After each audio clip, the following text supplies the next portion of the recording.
Okay, this is Doc Hertz, God's Vision Ministry. What I want to talk to you, many of you are going to be able to come from my Emil Hertz page and go to my YouTube pages, because I just want to introduce you to what I'm talking about is the fear, and nothing to be afraid of, especially what's going on in America now, especially concerning your finances. And I'm going to begin to share with you some things that many of you may not know about. Just for a moment, I'm going to show you something, then I'm going to switch back over so we can talk about it. Okay, you look on the screen, you're going to see what is called United States debt. This is a debt clock, and it shows you the accumulation of all the debt in America and all over the world and what's going on. So for some of you, amen, that may be concerned about your financial future and where you're headed, you may want to stay tuned. So I'm going to click off my regular channel to be on my other channel. So let me do that now. Those you can come on over and see what we're talking about.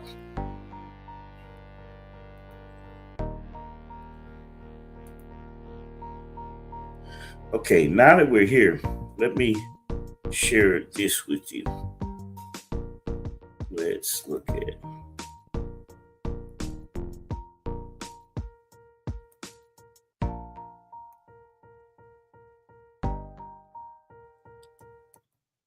All right. I want you to pay particular attention to you. I'm going to show you this, and I want you to pay particular attention to a certain area. Okay, if you notice right up here on the debt calendar, the debt clock, you'll see that it says U.S. national debt is $39 trillion. And if you go down here where it says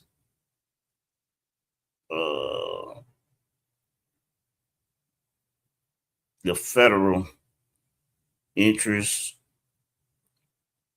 it talks about refunded U.S. total debt. Okay, and that's about $114 trillion. Okay, so if you look at all the other little clock as a steady counting, when we were in business school, they take you to this clock and they're telling you about the debt. And as you see how rapidly the debt is just building. And then that would get you to think that, hey, you're living in a period of what you would call almost hopelessness, right? But I want to show you on that same clock, if you have a debt, there's always something to what will cover the debt. It's like what you would call collateral, something that will keep up with the debt. So let's go back on screen. We're going to look at this part. It's the top of it. And so if you notice, you go to the screen, I want you to see, scroll it down right here at the bottom, the very bottom. It says the U.S. Treasury 100% asset packed dollar, right? So I want you to look over here where you says precious metal reserve.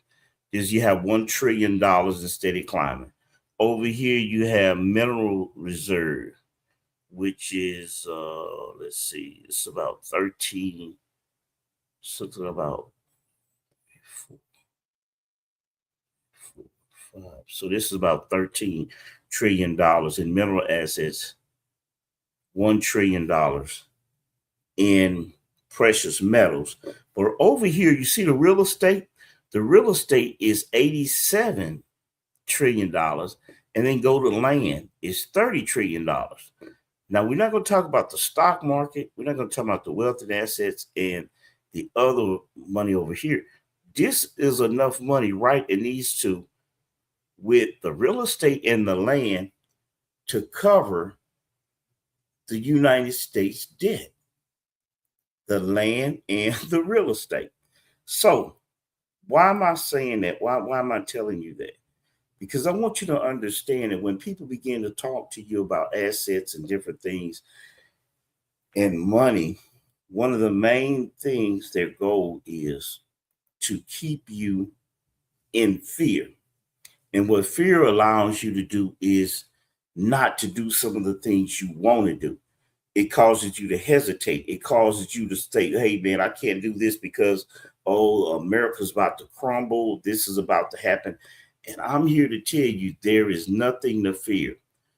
America is not in bad shape as people are trying to get you to believe. And what I'm going to do over the next, I would say, month or so, a couple of months probably, I'm going to take you through different steps to show you how there's some things you need to invest your money into and realize that, hey, while everybody's running off and not paying attention, why you think these people becoming billionaires?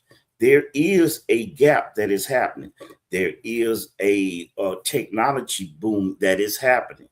But while that's happening, the people who are afraid are just sitting still, staying pat, aren't doing anything. And that's where you're going to be left behind, because there's certain things you need to move on. You're not going to move on because you're afraid. You've had, and this is the thing about the fear that's going out. Not only is the fear that they work through politics and voting, which is the main voting thing, is get the people afraid enough and they'll be willing to vote for anything. And so what's happening is, as that fear happens and they're spreading propaganda, even people who have educated, people who are well off financially, and some of them, they're well off financially, but they aren't educated in finance, meaning that you could have a great job, doing a great thing, and yet you don't know what to do with your finance. And the people are moving from California to Texas, from Texas to Florida, trying to get dual citizenship. And it's the propaganda machine is working because it's scaring the people so bad that the people are ready to leave the country. They're packing up, and a lot of them getting ready to move. But listen, America is not about to fold its tent for anybody. They're not about to give up all of this land, property, and materials and minerals that they have right here, no matter what they got you thinking. And those of us who know better are going to do what? They're going to cash in. They're gonna cash in while everybody else is running off thinking the sky is falling. And believe me, it's not falling. So I want you to understand there's so many things that people put fear in you, that once the fear is in you, you don't know what to do, and you just like a deer in the headlights, you're just gonna stand there until either you get hit by a car or you get shot by a rifle. So we're not gonna do that. We're gonna move forward, we're gonna realize there's nothing to fear. And that's even with your faith. Even with your faith, you cannot fear. Oh, it's everything's gonna happen. Listen, you're gonna learn some things, and I'm gonna show you that debt clock. So this is what I want you to do. I'm gonna put it back up on the screen. I want you to go and get the website so that you'll be able to go to this debt clock and check it out for yourself. It's usdebtclock.org. Usdebt.org. Usdebtclock.org. And you'll be able to go through it, take your time and go through it yourself. So don't just believe what I'm saying or disbelieve what I'm saying. Check it out for yourself. And then you will see what's going on with the debt. So when I begin to break it down and talk about it, you're going to see exactly what I'm talking about. And I'm going to talk about some things that you need to invest in to turn your money over fast enough so that you'll make a great return on your finances, that you don't just have to sit and the things that you need to do to become an investor in yourself or whatever you like to do. But you need to make some investment, because if you have, say you get a paycheck and out of the paycheck at the end of the month, you got $100. But if you got $100 left out of everything spent, how much of that $100 can you invest to turn over? Or how many months it takes you to save $100 or save $50, so that you can, or do something extra so you can get some extra money and enough to invest in a business, and how much that you can invest into a business where you can make some money. There's an investment I'm going to show you how you can take. I would say, uh, be honest with you. I'll just say this: $100, $100, and you can go into business. Now, when I tell you about going into business, you're going to realize exactly when I explain it to you. But it's a principle that's so common. Just $100, you can go in business. Later on, we may talk about other things where you have to take more capital, but you can go in business and you begin to make a profit just by doing some simple things. Okay, let me share this with you. Say you're at home, you're watching me on video, and you don't know, say what you want to do or get involved with.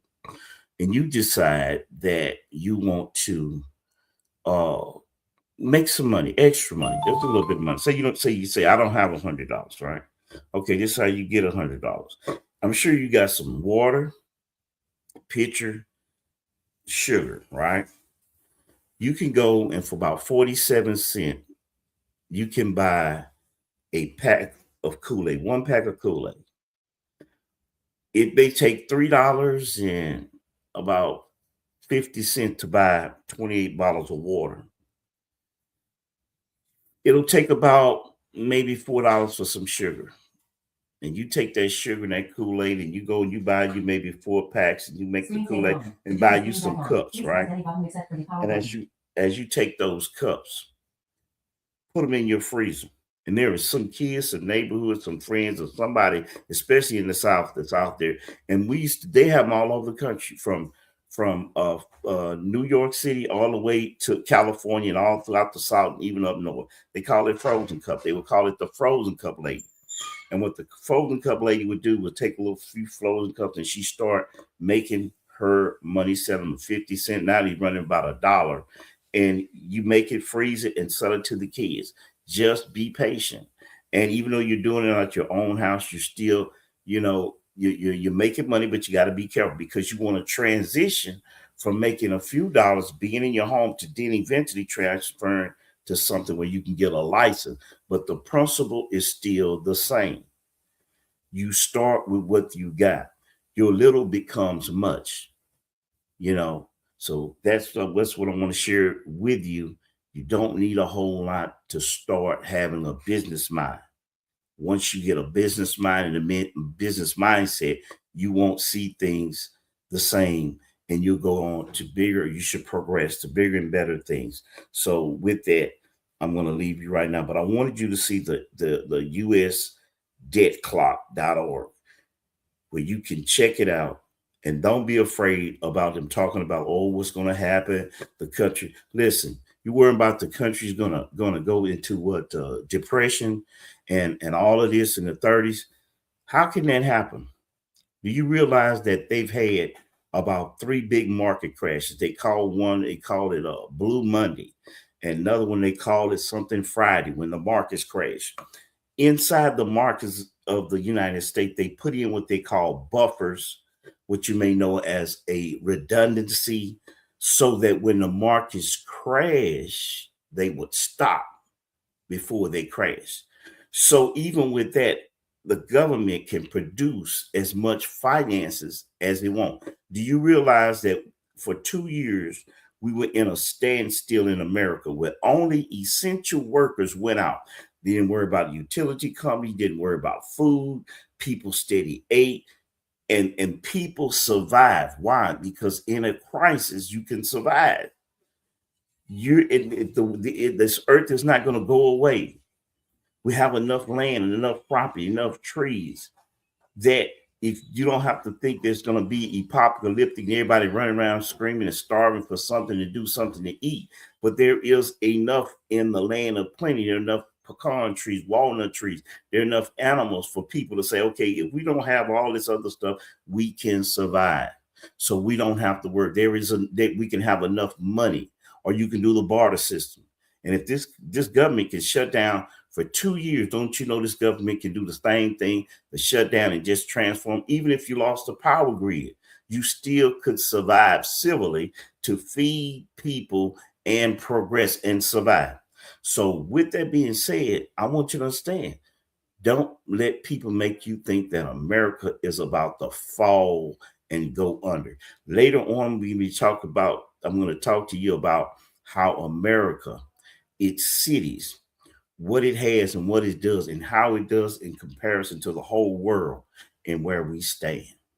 And the best thing to do is have a clear mind and a clear spirit, so that you won't have fear. Because even when you go to the word of God, it tells you God has not given us the spirit of fear, but of love, power, and a sound mind. So not being fearful and understanding where you're at spiritually, physically, and financially. And with that, I'm going to sign off. I'll be coming back to you to talk to you later on YouTube, and just so you can get yourself together, and you won't be sitting up there thinking that, hey, the sky is falling.